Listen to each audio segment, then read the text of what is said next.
এইখানে কিন্তু অনেকগুলো শিং মাছ আর শিং মাছগুলো প্রত্যেকটির পেটেই কিন্তু ডিম ছিল আর শিং মাছগুলো একদমই তরতাজা ছিল।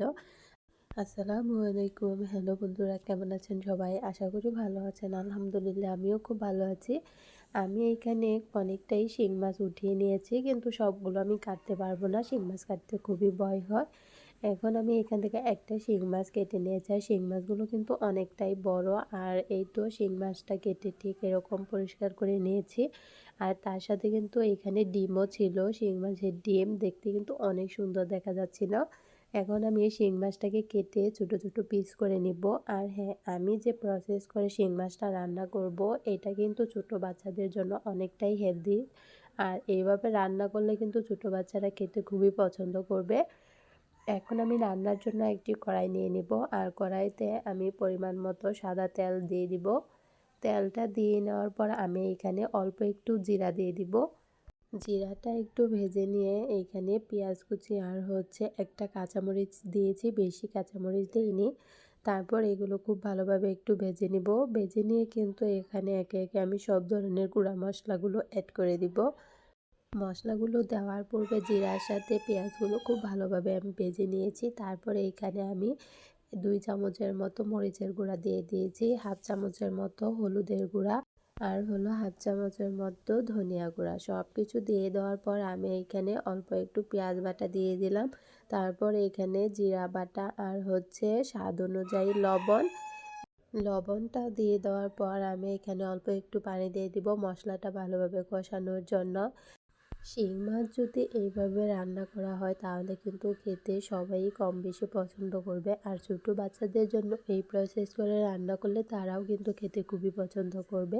মশলাটা আমার খুব ভালোভাবে কষানো হয়ে গিয়েছে। এখন আমি এখানে কেটে রাখা মাছগুলো দিয়ে দিব। আর হ্যাঁ, ডিমগুলো আমি এখনই দিব না, ডিমগুলো আমি পরে দিব। এখন যদি ডিমগুলো দিয়ে দেওয়া হয় তাহলে ভেঙে যাবে আর কিন্তু তরকারিটা দেখতে ভালো দেখা যাবে না। মশলাটার সাথে শিং মাছগুলো খুব ভালোভাবে মিশিয়ে নিয়ে আমি এইখানে আবারও একটু পানি দিয়ে দিয়েছি মাছগুলো ভালোভাবে কষানোর জন্য। মাছগুলো খুব ভালোভাবে কষিয়ে নিতে হবে যাতে ভিতর থেকে সিদ্ধ হয়ে আসে। ঢাকনা দিয়ে ঢেকে দিব। মাছটা কিন্তু আমার খুব ভালোভাবে কষানো হয়ে গিয়েছে। এখন আমি এখানে ঝোলের জন্য পানিটা দিয়ে দিব। ঝোলের জন্য পানিটা দিয়ে দেওয়ার পর কিন্তু আমি একটু সময় ধরে রান্না করে নিব। তারপর এখানে আমি শিং মাছের ডিমগুলো দিব।